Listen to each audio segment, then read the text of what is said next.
Names to avoid are Carol, Melissa, Daniel, Stuart. Let me write a completely new story. I was making soup when my daughter-in-law knocked on my door. Not rang the bell. Knocked. Rang the bell. 3 soft taps, the kind you do when you're not sure you're welcome, when you're half hoping no one answers so you can turn around and go back to whatever hurt you were running from.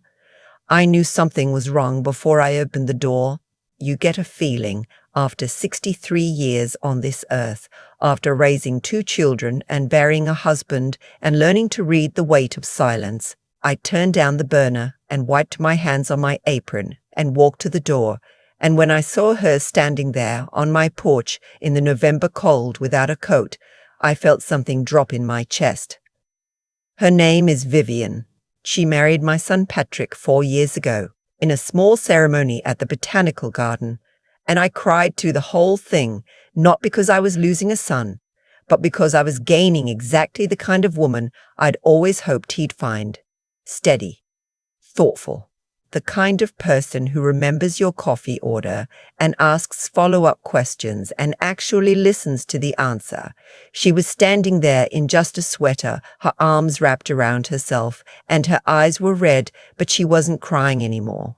She had the look of someone who had already done their crying in the car alone and was now just trying to hold the pieces in place long enough to get through the next 5 minutes.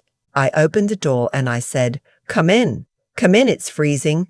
And she came in and I put a blanket around her shoulders without asking, and I poured her a cup of tea without asking, and I sat down across from her at my kitchen table and I waited. That's one thing I've learned. You don't ask. You wait. She held the mug in both hands for a long time.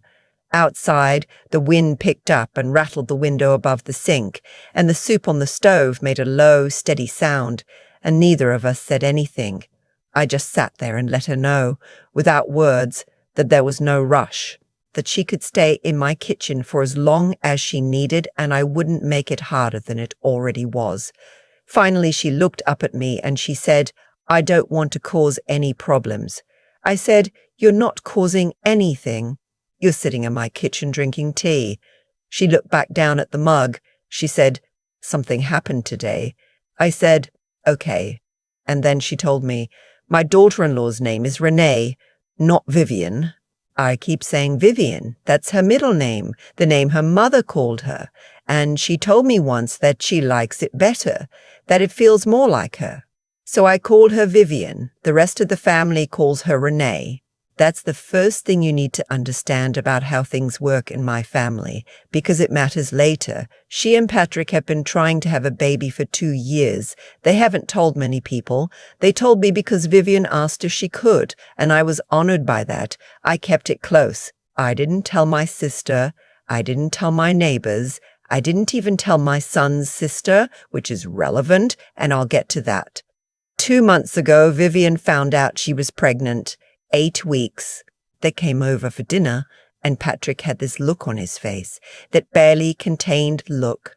And before the salad was even on the table, Vivian reached across and put her hand over mine and said, "We have something to tell you."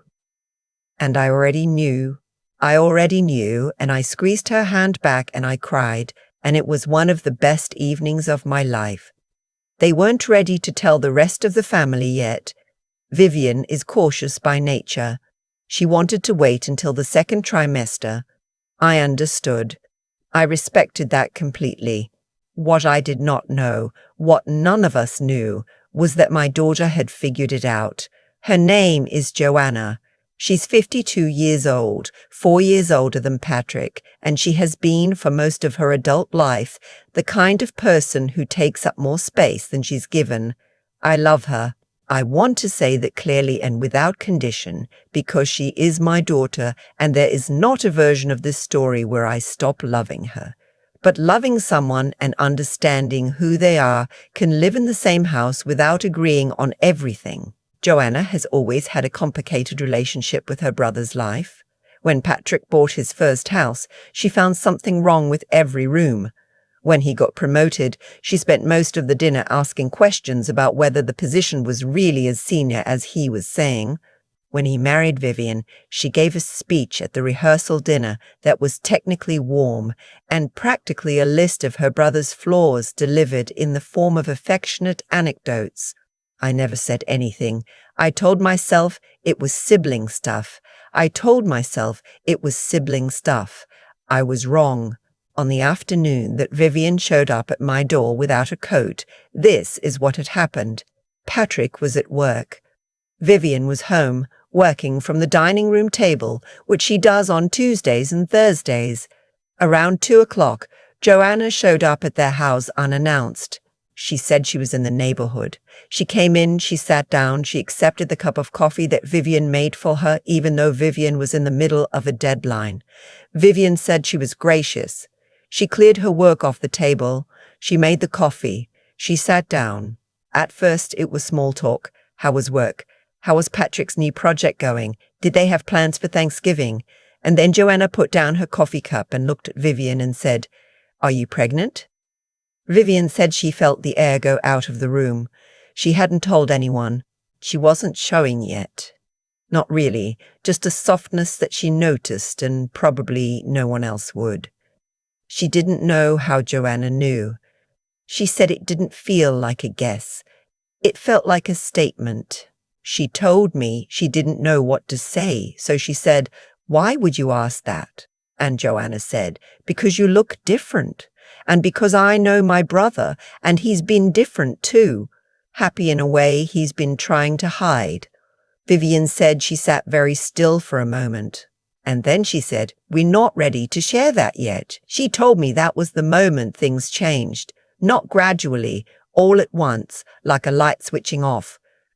Joanna's expression shifted. Vivian said it was hard to describe exactly.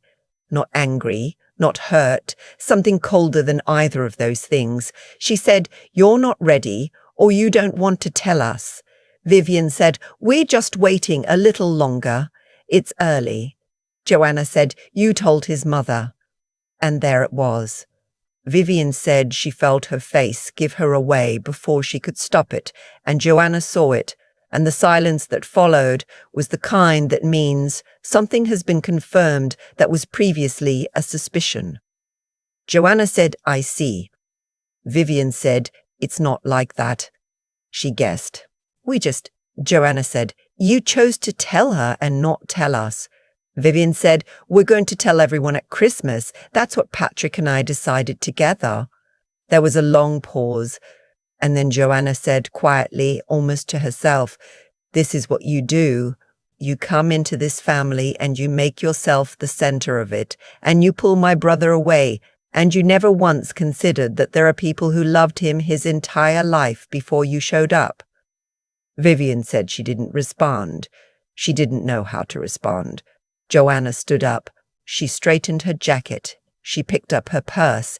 And then, at the door, she turned around and she said quietly, the way people say the things they actually mean, "You don't belong in the center of this family.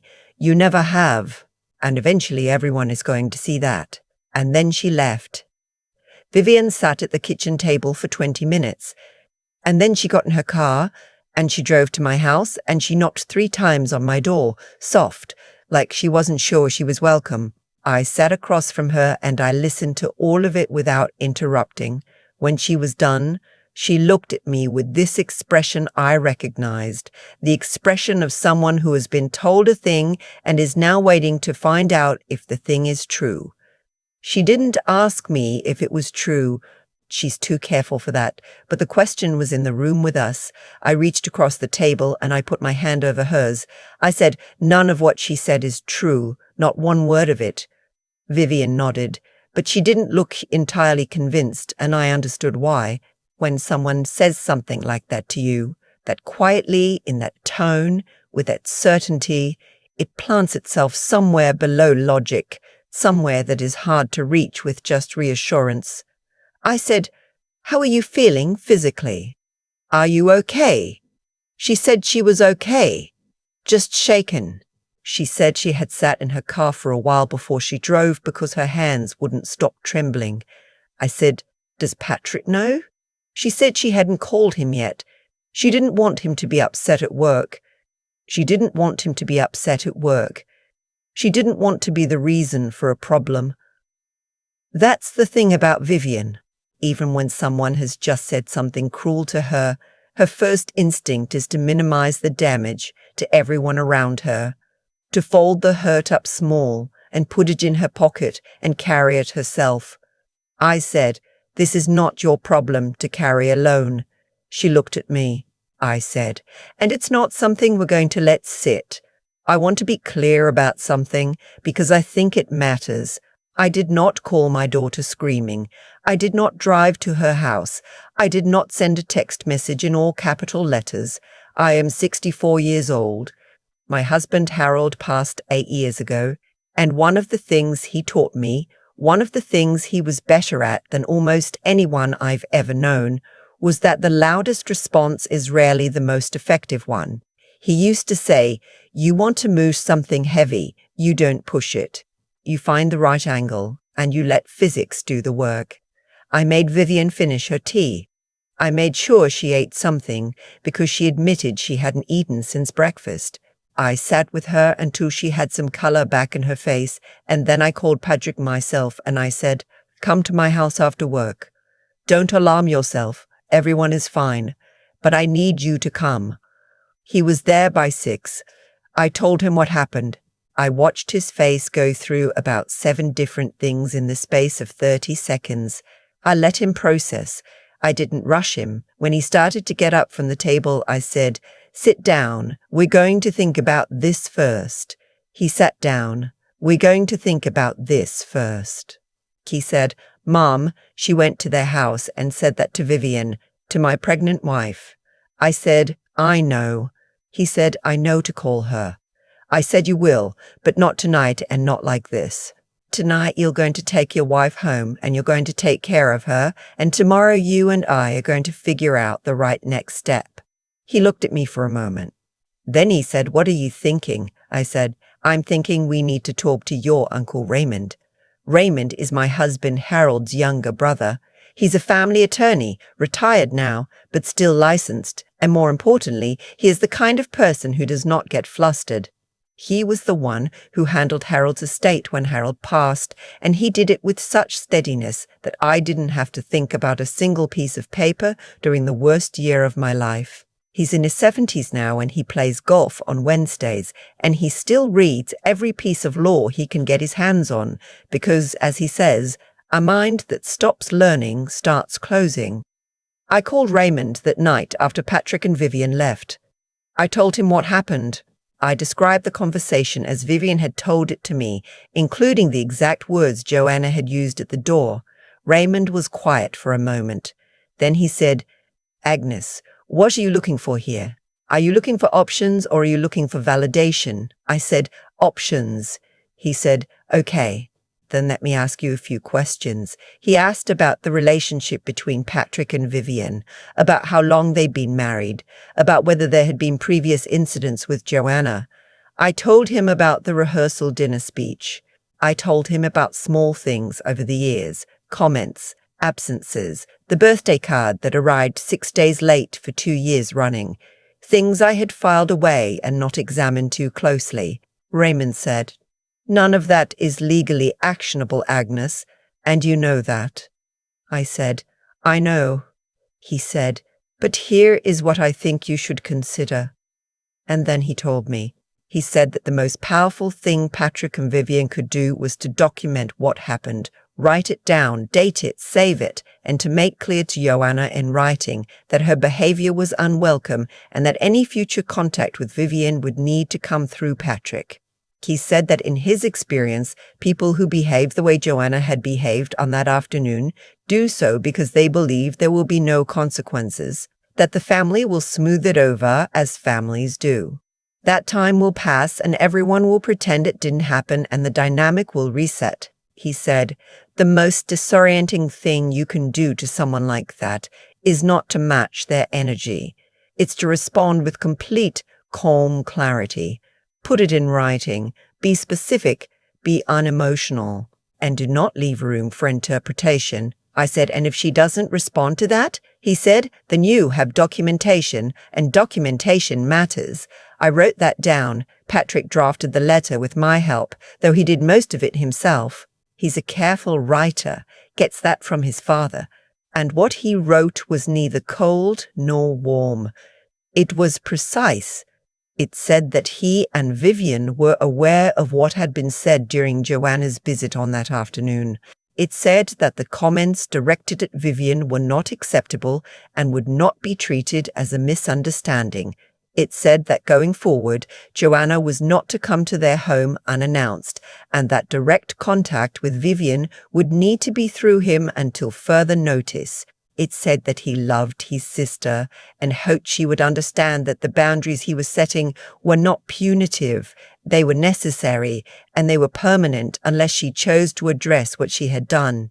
He sent it by email, so there was a timestamp. He sent a copy to me. I kept it. Joanna did not respond for 4 days. When she did, the response was not an apology. It was a question. Had I put him up to this? Patrick forwarded it to me and asked what I wanted to do. I told him I would handle it. I called Joanna on a Sunday morning. I did not leave a message. I called until she answered, which took 3 tries. When she picked up, she sounded guarded. She said, "Mom." I said, "Good morning. Do you have a few minutes?" She said, "I'm guessing this is about Patrick's email." I said, "It is." There was a silence. Then she said, "Did you put him up to it?" I said, "Joanna, I want to ask you something, and I want you to think about it before you answer. When you left their house last Tuesday, what did you think was going to happen?" She didn't answer right away. I said, "Did you think Vivian wasn't going to tell Patrick? Did you think Patrick wasn't going to tell me? Did you think we were all going to look at each other and decide to let it go?" She said, "I said what I said. She's been." I said, "I'm going to stop you there. I'm not interested in the reasons. I want you to understand something, and I need you to hear it clearly, because I'm not going to say it again." She was quiet. I said, "Vivian is my daughter-in-law. She is the woman my son chose. She is carrying my grandchild. And she is, as far as I am concerned, a full member of this family in every way that matters. What you said to her was cruel. It was not a misunderstanding. It was not venting. You went to her home and you waited until Patrick was not there, and you said something that you knew would hurt her, and you said it quietly enough that you thought there wouldn't be any proof. Silence. I said, "I have been patient with you for a long time, Joanna. Your father was patient with you. We both understood that you have complicated feelings about your brother's life. But this—" I stopped. I took a breath. I said, "This is different.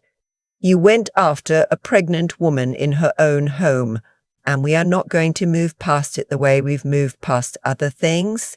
She said, "What does that mean?" I said, "It means that you owe Vivian an apology, a real one, not an explanation, not a, 'but here's what was going on with me,' not a card in the mail, a conversation, in person, where you say what you did and you take responsibility for it." She said, "And if I don't," I said, "then Thanksgiving will be smaller this year, and Christmas, and the baby's arrival, and whatever comes after that. I will not have her made to feel like a guest in her own family, not by anyone, not even by you." The silence that followed was the longest one yet. I waited. Finally, Joanna said, "You're really choosing her over me." I said, "I'm not choosing anyone. I'm holding a standard. You taught me something over 64 years, Joanna. I expect better of you." I didn't wait for her to respond. I said goodbye and I hung up. For 2 weeks, there was quiet. I went about my days. I made soup. I called Vivian on Tuesdays just to check in, and she sounded steadier each time. She and Patrick were doing well. The baby was doing well. At 12 weeks, the doctor said everything looked exactly as it should, and Vivian called me after the appointment, and I could hear the relief in her voice. And I sat down in my kitchen chair, and I pressed my hand to my chest, and I just breathed. Patrick told me that Joanna had been in touch with him a couple of times, short messages, testing the temperature.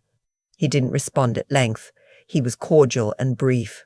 He did not open the door wider, and he did not slam it shut. Because he's a fair-minded person, and because he knows, as I know, that the goal was never to lose Joanna. The goal was to be clear. On a Saturday in early December, Joanna called me.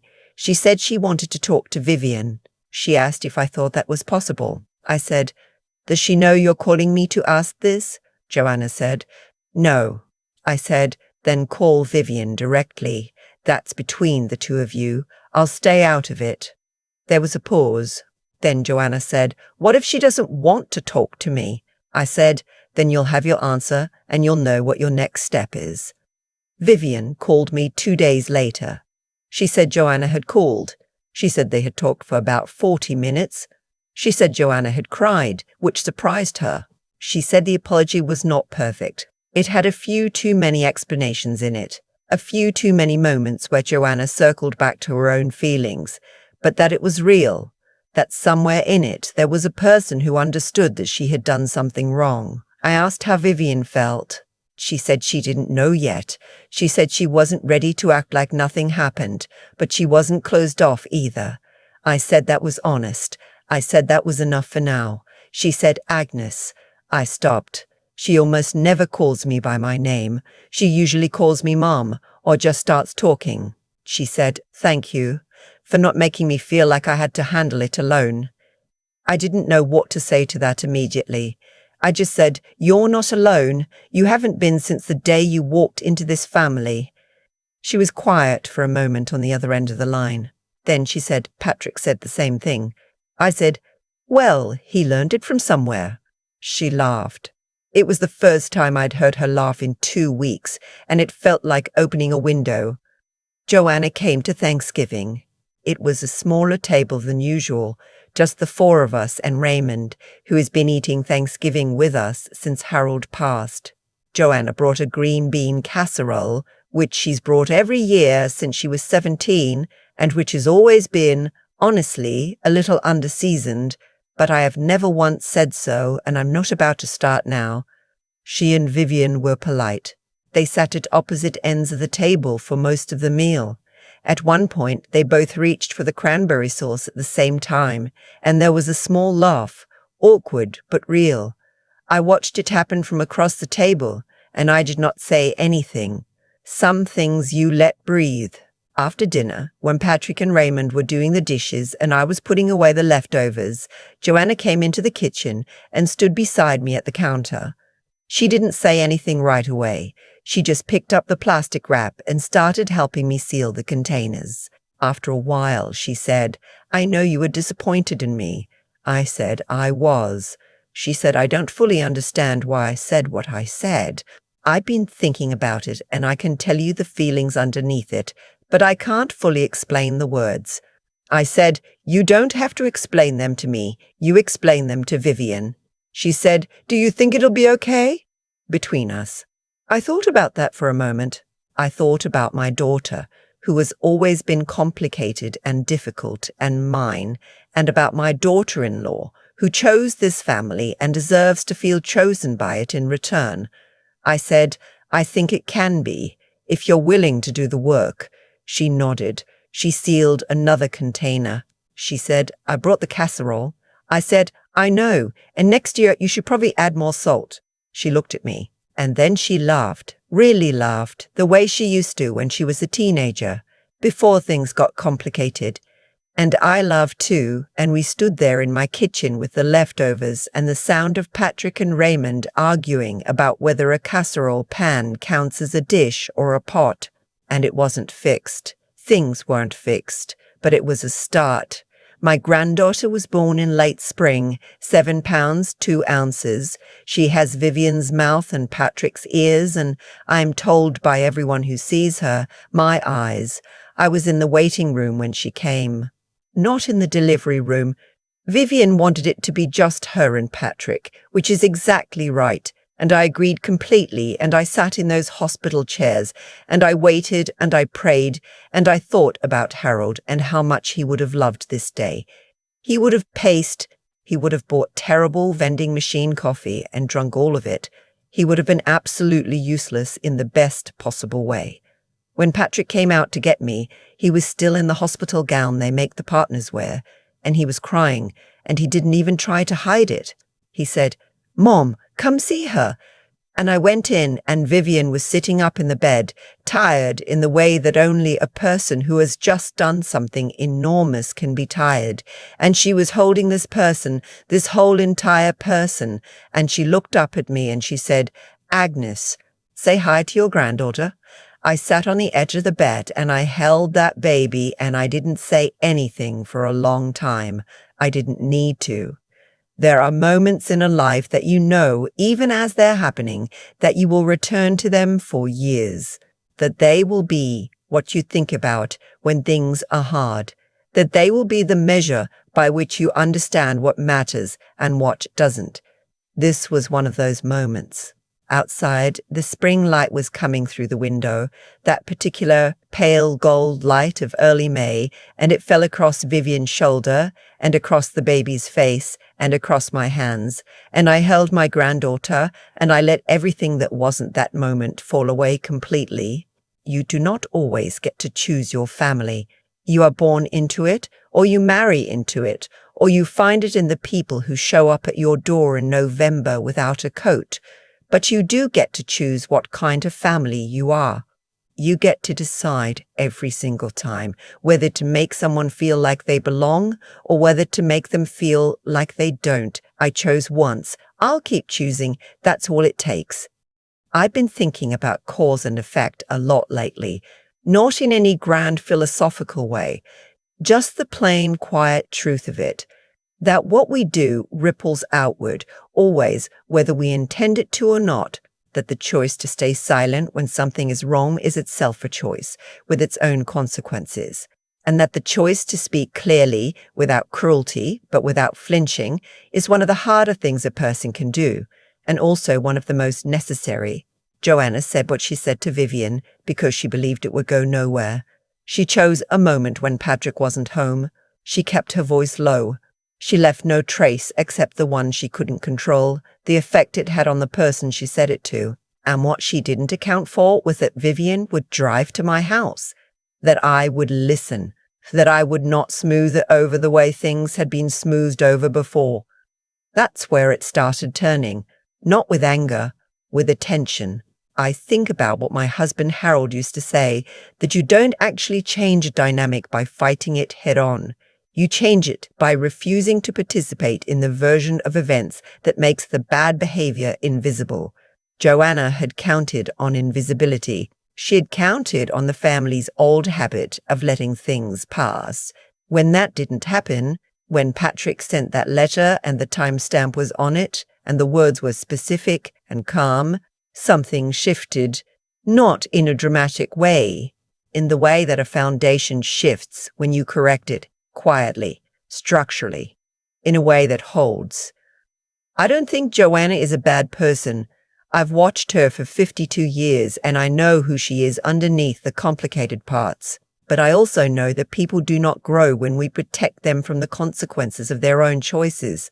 The most loving thing I could have done for my daughter, and I mean this, I believe it was not to cover for her, not to call Vivian and say she didn't mean it. Not to let Thanksgiving happen as if November hadn't happened. The most loving thing was to hold a line and to hold it steadily and to let her feel the weight of what she'd done long enough that it meant something. And she did. That phone call where she cried. That was real. The 40 minutes with Vivian, that was real. The green bean casserole, a little underseasoned as always, that she carried through my front door on Thanksgiving. That was her way of showing up, which is sometimes all any of us can do. As for Vivian, I want people to understand something about what it costs a person to show up at someone's door without a coat in November rather than go home and cry alone. It takes a kind of courage that doesn't look like courage from the outside. It looks like 3 quiet knocks. It looks like holding a mug with both hands and not knowing where to start. That's the courage I want to honor. not the loud kind, the kind that gets in the car and drives towards someone safe instead of disappearing into the hurt. My granddaughter is going to grow up in a family that knows how to hold a line, that knows how to repair without pretending, that knows the difference between keeping peace and keeping score. I didn't do everything right, but I did the thing that mattered most. I showed up, I listened, and I refused to let love be used as a reason to look the other way. That's what my husband taught me. That's what I hope I've passed on.